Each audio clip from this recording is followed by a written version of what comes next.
The change is something that's hard for human beings, but especially for churches. It's hard sometimes to just embrace change, and yet Vitality really challenge us to recognize that change is a part of life. Growth is a part of life. You grow each and every day as human beings, as individuals. And so as churches, if we want to be healthy and missional and growing, change has to be a part of our DNA. It was in the spring of 2018 that we started thinking about what the Vitality process could look like at Monadnock Covenant Church.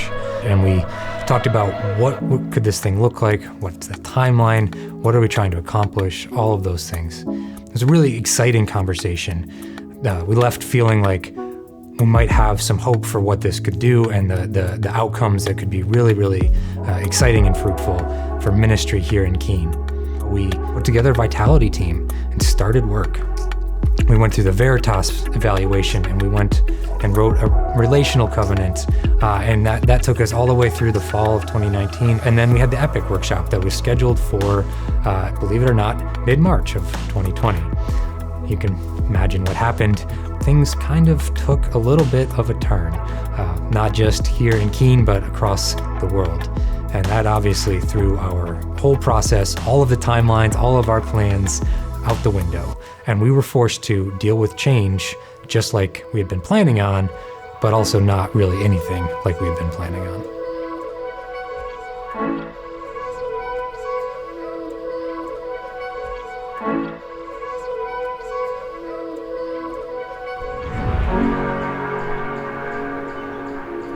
Wheaton is a small regional town in a rural and very agricultural community, which means we are both very connectional and relational, but it also means that change comes hard. So when COVID came along, all that change really threw us for a loop.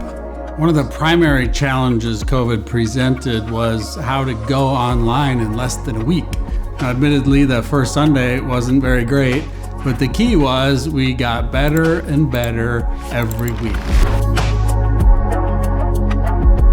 One of the ways that the church became more healthy and missional during COVID was letting go of some of the methods that were no longer working and just embrace the new opportunities, which one of those, I don't think any of us expected the impact, was the online ministry.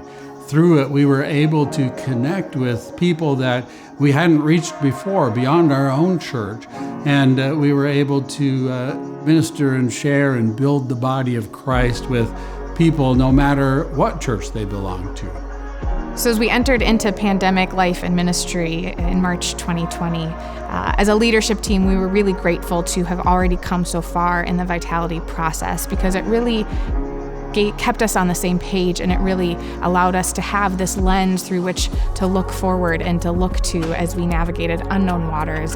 As we think about our whole journey over the past several years, we went from a critical moment and we are stabilized, which is in many ways a good thing, especially this past year. But we don't want to be stable. We want to be healthy and missional. We want to be moving forward. And so we're not done with this process.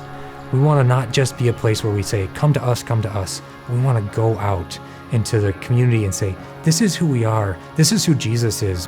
And those are things that we're able to really kind of look forward to do together, in part because we have some clarity, some shared vision, and some shared language from the Vitality process.